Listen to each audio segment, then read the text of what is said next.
Okay, I have a two-part question for you. First part is, who would play you in a movie about your life? Daniel Day Kim. Oh my God, Artie, perfect answer. I love him. He's an incredible actor. The second part is this movie going to be a biopic? So start of your life to present day, or should we focus in on a particular chapter of your life that you think would make a great movie? To the extent that there is a storyline that should be made into a movie, it is my presidential campaign, because that shit was hilarious. So someone definitely needs to make this movie. I mean, and this is a plug too. So the first third of my book is about the presidential campaign, and amazing. You know, like I thought it was pretty funny. And then my campaign manager, Zach, is writing a full-on book about it that's going to come out early next year that I insist needs to be made into a movie of some kind or a TV series. That sounds great. It's just really, really funny. It's true to life. So I think that if you were to do a biopic, most of my life is pretty dull up until then. Well, except for CTY, where you crushed it. I mean, who the hell wants to, watch like the least nerdy nerd running around summer camp? I mean, that's not exactly. I think a lot of people, there's a lot of people, there's a lot of different types of content that could get made. But I agree that I think your presidential run would make a fantastic movie. Also, your campaign manager, Zach, from Connecticut. Good people. Good people come from Connecticut. So that, I think that's where it should go. It'll be like Daniel Day Kim reflecting on his rise to the presidency. And then people will be like, wait a minute, you didn't win. And being like, let's shh. Yeah. Alternate ending. This is the director's cut. And the director is Andrew Yang. That's right. One of the jokes I told on the trail was, this is the simulation where we win. Yes. I love that. Do you think we're living in a simulation currently? Oh, like if push came to shove, yes or no, what do you think? Mathematically, you would say we probably are. Right? And I've had some experiences too that suggest that we are. What's an experience that suggests you're living in a simulation? Well, Alexis, keep in mind, you're talking to a guy who ran for president of the United States. And that is true. And became a nationally recognized figure in the process. Yeah. So if anyone would look up and say, this is definitely a simulation, it would be someone like me, because my life has been so singularly weird. Yeah. On my own making, sort of. Yeah. But it's not the kind of thing that works ordinarily. So from my perspective, it definitely feels like I'm living in some either fictionalized world of someone's creation. I guess it's like something you feel. Wow. Not at the same scale as you, but I really relate to that feeling sometimes where I'm like, I look around and I think, is this okay? All right. Yeah. I mean, if it's a simulation works for me, I'm having a great time.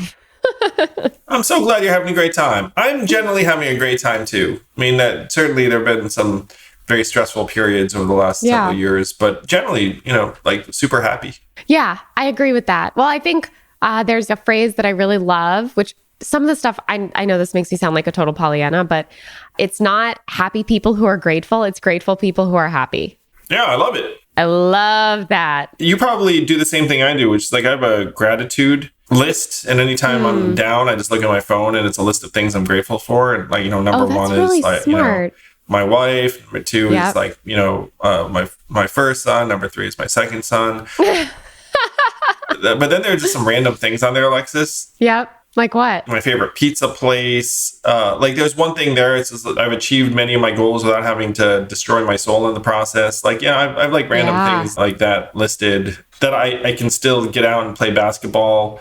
Like somewhat competitively, which is something that I'm proud of. So they're like things where it's like, oh, I am grateful for that. I'm grateful for that too. And like, totally. Some of them are kind of minor and dumb, but that always makes me feel better. To your point that grateful people are happy. So anyone listening to this, if you're down, and I know sometimes it's hard not to be down in this day and age, just make yourself a list of things you're grateful for and add something to it every once in a while. And anytime you're down in the dumps, just refer to it and it will help. And that's not just me saying so. That's data to the extent because this stuff totally works. Right. We're nothing if not data backed. So I would agree 100%.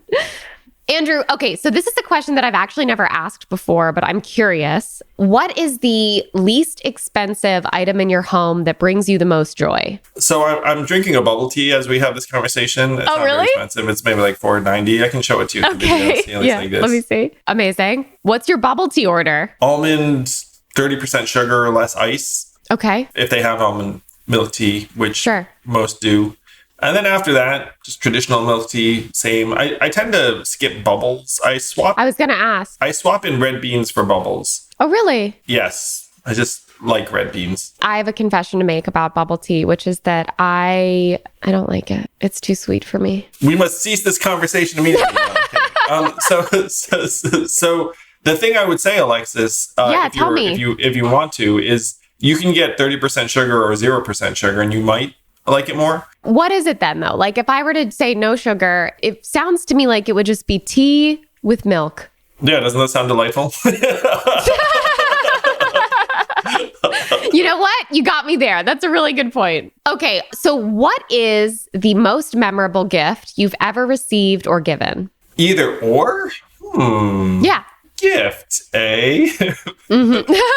Are you a good gift giver? I used to be above average, and now Really? I'm well below average. Ooh, suboptimal. Really poor, I would say. So my wife just turned 40, and I managed to rally and be like a reasonably good husband. Okay. And so like I planned, a party, and it was like nice. I had like, fairly touching speech. Fairly touching. Well, okay, amazing. It was funny too. Oh, okay, good. But it's been like a very, very dry period for me in terms of my gift giving and thoughtfulness, which I'm super grateful that Evelyn's let me get away with this for a little while. But before then, if you rewind way back, I was pretty good. So I'm thinking about the things I did when I was pretty good. Why do you think you used to be better at giving gifts than you are now? So I used to be kind of an anxious, shy, introverted figure who'd like look at people around me and like be scared to talk to girls. And so then you become like mildly obsessed with what other people would like, I suppose. And so I was the person who would be, frankly, probably like a little bit cloying or creepy. Really? Whoa. Where it'd be like, wait, I'll do the imitation. Like, I see you like this thing. Oh my God.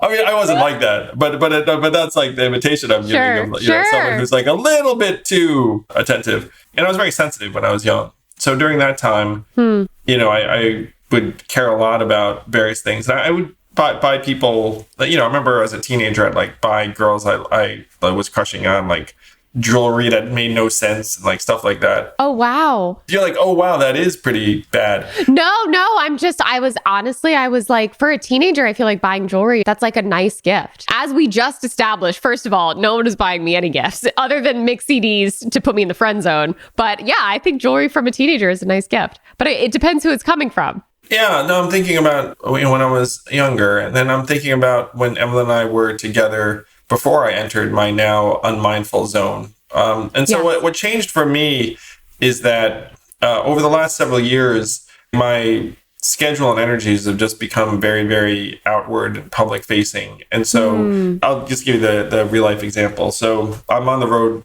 running for president.